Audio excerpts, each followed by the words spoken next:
Good afternoon, Maureen. Hi, Debbie. How are you?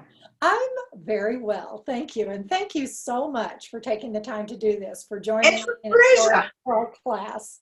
I want to start off just by asking you to do a quick introduction of yourself and your background in the travel industry. I'm Maureen Daysh, and I am a New Zealander, but we have been in the United States for 40 years. My husband's a New Zealander, and the children, well, we all were. We all now carry American passports. And I've been in the travel agency for, I don't know, maybe 30 years, but I've been retired for the last many years anyway. I still travel. I travel now instead of selling it. That's great. And when you were selling travel, I know you were an Aussie specialist. So, and I think you specialized in pretty much all of the South Pacific, which is what the course is about. Exactly. I mean, I used to do corporate until things changed within the travel industry. And then I did I'm passionate about this, the South Pacific. So I sold most of the South Pacific. Great. Now let's say, think back when you were selling Australia in the South Pacific, and I'm sure this happened many times. A potential client comes to you and they really don't know anything about Australia. They don't know anything about the South Pacific, but they think they want to go. So how would you handle that, first of all, the questioning to figure out what kind of recommendations to make? Well, I'd ask them when they wanted to go because the seasons are reversed. And then how long do they have? Because Australia is such a huge country, and if they've only got 10 days, that's, where they're going. They're not going to be doing New Zealand and Australia. And then what kind of things are they interested in? Are they interested in skiing or scuba diving or, hiking through the desert or cycling? So we've got to find their interests, and, that is the main thing. Great. Now I know that you have an extended trip planned for yourself, and you've been to Australia many times. But what are you looking forward to this time, and what are some of the just don't miss kind of things that you would recommend for someone going to Australia for the first time? Well, for the first time, I mean, you'd fly into Sydney, which is a vibrant, high tech. I think it's just a wonderful place to visit. So, and that's a jumping off place. You can go up then to Brisbane or to Cairns, or you can do the Blue Mountains, or go further down and do Melbourne. So if you've never been there, that's probably the thing that you're going to do most, unless you're wanting to go into the outback or Darwin, or it depends how. So what are the main things? I mean, if you're going to do diving, walking the bridge, just like beaches. I mean, the beaches are quite fabulous. And of course, the parks, of course, you've got to find parks that have the koala and the kangaroo and platypus and all those things that are just only in Australia. So,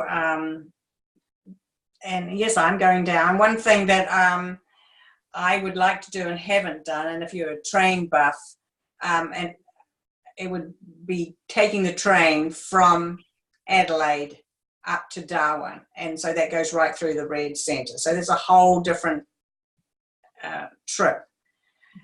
So there's quite a bit to do. There obviously is a lot to do, but it depends on how much time you have. Right. And you need to fly, because these distances are great. It's not just like from here to LA, No, no, you have to fly. I mean, really. And there's many, internally, there's really decent fares. The most expensive thing is going to go from, the United States down there. And you have to go into Sydney. They don't go into Brisbane. Mm-hmm. Some of them used to go into Melbourne, but I don't think you can do that at the moment either. So, but you can fly easily. Actually, they used to have a pass that you could put so much and I don't know whether that's worth it anymore, but they have things like Virgin down there, so they do have the cheaper airlines to fly. Good. Anything before we move on to New Zealand? Are there any insider tips you would pass on, or anything that we've missed in this? I don't know. They're just pretty laid back. I mean, they shorten their sentences, which is kind of fun, like talking in shorthand. So, and they have a funny sense of humor. And I don't know about insider tips. I really don't know. I mean, it's not so foreign. I mean, they really are. I mean, they speak English, and I know they're a Commonwealth country, so that, the Queen is their head of state. But other than that, no, I don't think there's any inside things. Yeah. Don't forget to get a visa. There's always a visa to go. Electronic doesn't cost you anything going into Australia. But no, there's. I don't think there's any real tips. Sun hat, sunscreen. Right. Okay. So, and this is going to give us a segue into New Zealand, because, my first international trip where I really needed a passport, this was before, this was before you needed a passport for Mexico and the Caribbean. But my first trip was to New Zealand. And that was a great first international trip, because it was a wonderful place. It's a beautiful place. As you say, it seemed very familiar to me, because it's so much like California. We'll get into that in a second, but it was a great first trip for someone who hasn't traveled. So into that, how would you? Yeah, now I know you're from New Zealand. I'm from New Zealand. From Wellington, is that right? Wellington, yes. So that's the capital city, and that's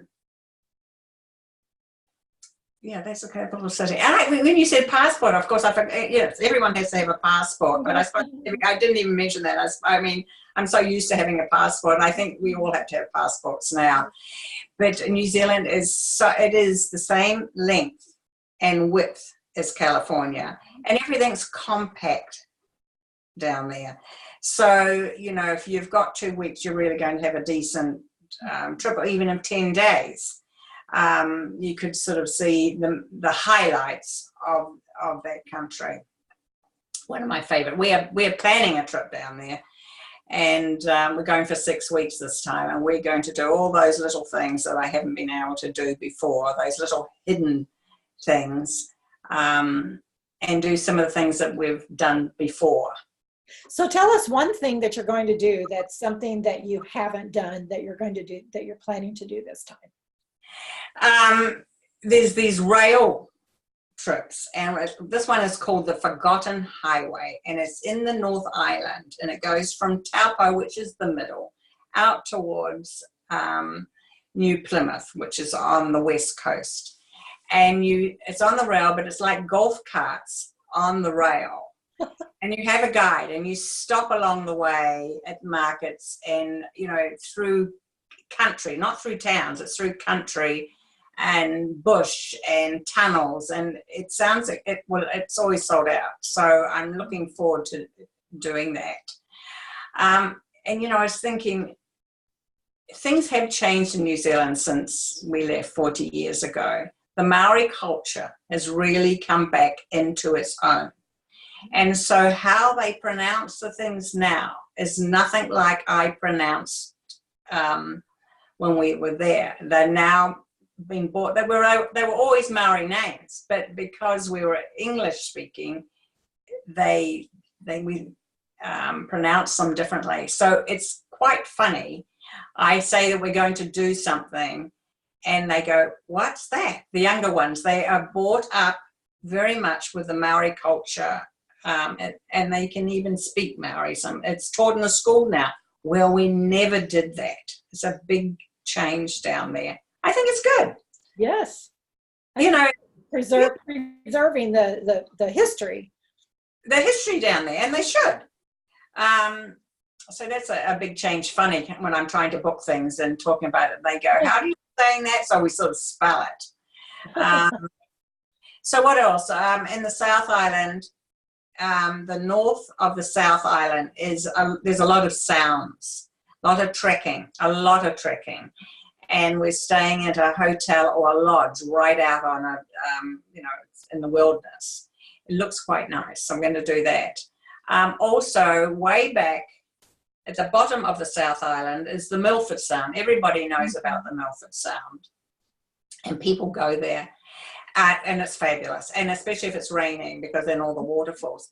But there's one below that called Doubtful Sound, and you take a boat out and you stay overnight, and they turn the engines off, and it's really peaceful and quiet. And the Milford Sound now can have some of the cruise ships come into which I don't like. So the Doubtful Sound, I'm really looking forward to going back to nature and doing that. And also this time, Stewart Island is an island at the bottom of the South Island.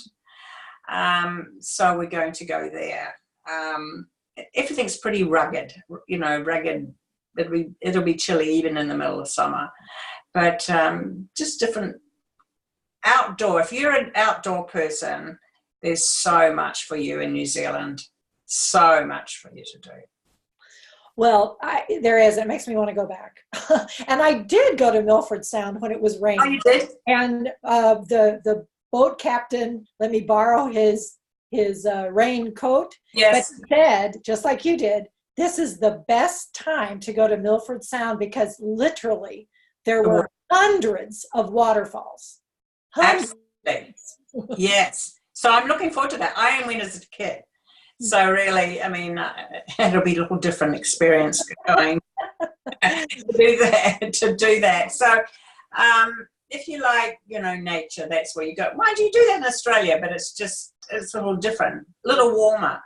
Mm-hmm. We never get as warm as, New Zealand doesn't get as warm as Australia. You're right. So, Maureen, thank you so much for joining us. And you've added a lot. And I especially like your little tips on things that you're planning to do because you know the country so well. Yes. So I really I appreciate it and have a wonderful trip. And thank you again. Talk to you when I get home. All right. Right. Bye.